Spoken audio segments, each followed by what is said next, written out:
Welcome to the Slop Temple. We pray this video helps. In this video, I will explain how to change a clutch on a BMW 1 Series. First, prioritize safety by disconnecting the negative battery terminal. Next, securely raise your vehicle using a lift or sturdy jack stands to provide ample working space underneath. You will then need to remove the engine and transmission under trays, along with parts of the exhaust system, to gain clear access to the gearbox. Ensure you have all necessary tools, including various e-torque sockets and long extensions, ready for the job. With the vehicle raised, proceed to disconnect the propeller shaft and the gear selector linkage. Next, detach the clutch slave cylinder and any electrical connectors from the transmission.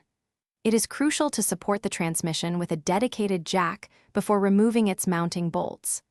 Once all bolts, including those at the top of the bell housing, are removed, carefully lower the transmission away from the engine and out of the vehicle. Before installing new parts, thoroughly clean all mating surfaces on both the engine and transmission.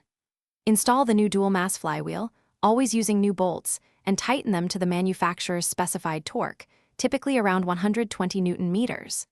Next, mount the new clutch disc and pressure plate, utilizing a clutch alignment tool to ensure perfect centering. Finally, fit the new release bearing and lever onto their pre-greased pivot points. Now, carefully lift and refit the transmission back onto the engine, securing all bell housing bolts. Reconnect the propeller shaft, ensuring proper alignment, and reattach all other components, including the exhaust system and under trays. Bleed the clutch slave cylinder to remove any trapped air, ensuring a firm pedal feel.